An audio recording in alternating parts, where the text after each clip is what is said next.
Halo, selamat pagi. Sebelumnya, perkenalkan nama saya Jason Yuswan Nopriadi dengan NIM 2210411310030 dari Program Studi Administrasi Publik, Fakultas Ilmu Sosial dan Ilmu Politik, Universitas Lambung Mangkurat, Banjarmasin. Puji dan syukur, pada hari ini saya akan membahas dengan tema besar Kapita Selecta Sistem Sosial Indonesia. Baik, langsung saja ke pembahasan. Yang pertama, ada konteks struktural demokrasi konsensus. Yang kedua, demokrasi konsensus sebagai sistem manajemen konflik. Yang ketiga, elemen-elemen demokrasi konsensus. Dan yang keempat, demokrasi Pancasila sebagai demokrasi konsensus. Konteks struktural demokrasi konsensus adalah sebuah model demokrasi yang menekan pada kesepakatan bersama dan konsensus dalam pengambilan keputusan politik. Model ini berbeda dengan model demokrasi mayoritas yang hanya memperhatikan suara mayoritas dalam pengambilan keputusan. Dalam konteks struktural demokrasi konsensus, semua pihak yang terlibat dalam pengambilan keputusan harus berpartisipasi secara aktif dan memiliki kesempatan yang sama untuk menyampaikan pendapat dan kepentingannya. Model ini sering diterapkan dalam negara-negara dengan masyarakat yang heterogen dan kompleks, di mana keputusan yang diambil harus mempertimbangkan kepentingan semua pihak yang terlibat.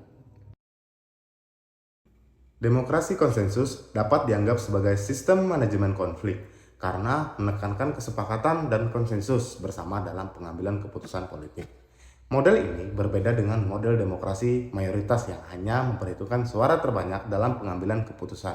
Dalam demokrasi konsensus, semua pihak yang terlibat dalam pengambilan keputusan harus berpartisipasi aktif dan mempunyai kesempatan yang sama untuk mengutarakan pendapat dan kepentingannya. Model ini sering diterapkan di negara-negara masyarakat yang heterogen dan kompleks, di mana pengambilan keputusan harus mempertimbangkan kepentingan seluruh pemangku kepentingan. Selain itu, demokrasi berdasarkan konsensusnya juga merupakan salah satu prinsip tata kelola pemerintah yang baik, yang menekankan partisipasi masyarakat dalam pengambilan keputusan dan penyelesaian konflik. Demokrasi konsensus melibatkan beberapa elemen kunci, termasuk yang pertama ada partisipasi aktif.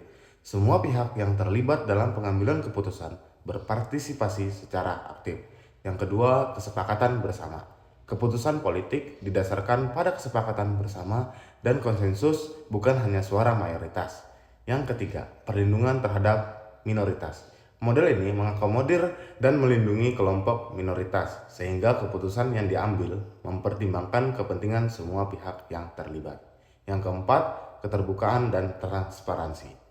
Proses pengambilan keputusan dilakukan secara terbuka dan transparan, sehingga semua pihak dapat memahami dan terlibat dalam proses tersebut. Dan yang terakhir, ada kesepakatan umum. Konsensus merupakan hasil dari kesepakatan umum atau persetujuan di antara mayoritas rakyat mengenai berbagai aspek kehidupan politik.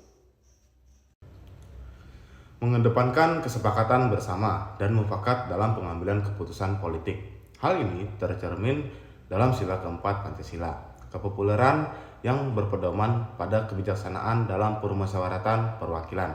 Prinsip ini menekankan partisipasi aktif dalam persetujuan bersama dalam pengambilan keputusan politik, memastikan bahwa semua pihak yang terlibat dalam pengambilan keputusan mempunyai kesempatan yang sama untuk berpartisipasi aktif dan mengekspresikan pandangan dan kepentingan mereka. Model demokrasi konsensus ini juga mempertimbangkan dan melindungi kelompok minoritas, memastikan bahwa keputusan yang diambil mempertimbangkan kepentingan semua pihak yang terlibat.